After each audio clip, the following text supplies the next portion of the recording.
This is day 207. Neuroplasticity is real. When I was a young man in college, my wife and I were preparing for marriage. That single decision to take on the responsibility of building a life together sparked in me a sense of urgency. I needed a better paying job. The timing, as it turned out, was serendipitous. The internet was just beginning to reshape the landscape of work and communication. We didn't quite know it yet, but the age of information had begun to dawn. I found myself at the edge of that wave, and my first real job was in this new and unfamiliar territory.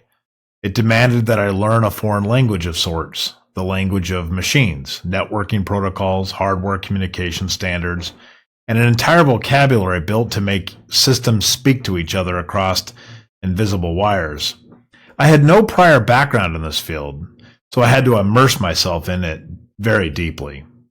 I spent hours each day reading, practicing, testing, troubleshooting, and in doing so, something remarkable happened. I began to think differently. It felt like I had rewired my brain. The old mental shortcuts I relied upon no longer served me. My brain, to accommodate the onslaught of new information, had to reorganize. It was painful at first, in fact exhausting. But slowly and steadily, something started to shift. About 6 months of continuous focused learning, I could feel my capacity expand. What had once seemed impossible had now become second nature for me.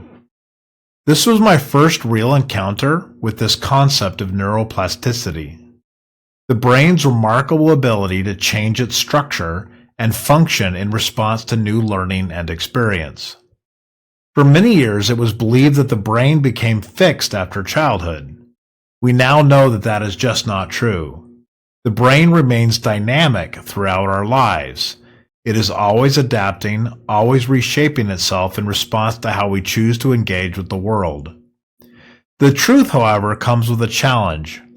Learning new things like a musical instrument or a foreign language can be notably difficult for older adults, not because the brain is incapable, but because it is no longer in the habit of frequent change.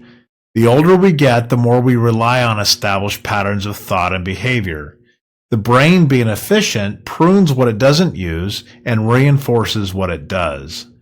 When we stop challenging it, it just stops adapting.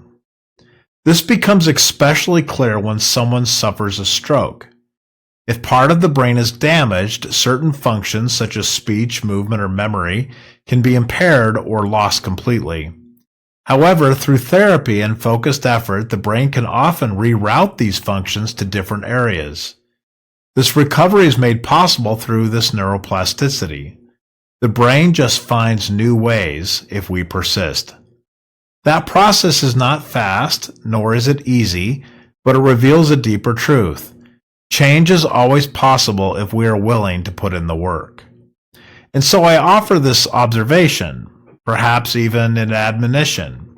We must never stop pushing the boundaries of our mental capability. We must always be learning something, anything that demands focus and attention.